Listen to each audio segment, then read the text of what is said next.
করেছেন। মিস্টার রঘুনাথ, বুঝতে পারছি এখন তুমি বোঝবার অবস্থায় নেই। দাঁড়ান, আমাকে আর কিচ্ছু বোঝাবেন না। ওকে, তাহলে এখন কি করব? আপনি বোর্ড অফ ডিরেক্টরসের সামনে সরি বলবেন।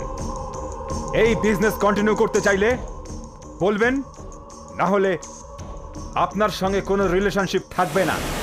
Just get out. ওকে, সে সৌভাগ্য তোমার ছিল না। আমি আর কি করব? সম্পর্ক ছেদ করে দিন। ওকে, আমি আমার রাস্তার, আমার রাজ্যের মালিক। বেরিয়ে যান, আমার বাড়ি থেকে বেরিয়ে যান বলছি। Give respect and take respect. শোনো ড্যাডি, উনি নিশ্চয়ই কিছু ভেবে বলেছেন। তুমি রেগে যাচ্ছ কেন? এই বিয়ে না হলে আমাদের কোম্পানির কোটি কোটি টাকা। Shut up! এই কথা যদি আমার ছোট ছেলের সামনে বলতিস, তোর মুখ থেকে এই কথা বেরোবার আগে তোর মাথাটাকে কেটে এনে আমার পায়ের নিচে ফেলে দিত। ওই হচ্ছে আমার আদর্শ সন্তান। এই এই, আমার ছেলে করণীয় কাজ এখন আমায় করতে হবে। ভালো ভালো চলে যাও, নাহলে গণধাক্কা।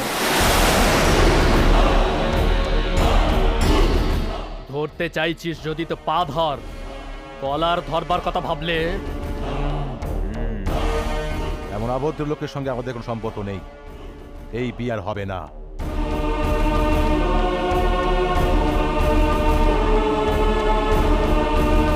এই বিয়ের প্রস্তাব তোকে আমি দিয়েছিলাম, এখন আমি বারণ করছি। যা আপনার ইচ্ছা। এর চেয়েও ভালো ঘরে তোর বিয়ে দেব, চল।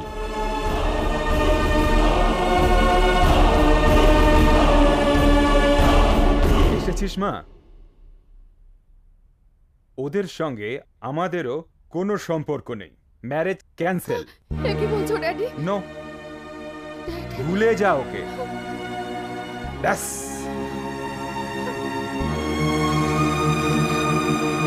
এই রঘুনাথ, তোকে দেওয়া টাইম পেরিয়ে গেছে। তুই খুব শিগগির ডিসিশন নিয়ে বলবি, তারপর আমি আমার ডিসিশন নেব। রাজেন্দ্রর ফ্যামিলির তুমি যা ইচ্ছে তাই করতে পারো, আমার কিচ্ছু বলার নেই।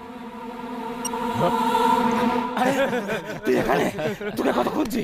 শোন, ওই ভোলা শঙ্করের ছেলে কোমায় ছিল, ভালো হয়ে গেছে। তার ভালো হওয়ার পিছনে আমার হাত আছে। তোর হাত আছে?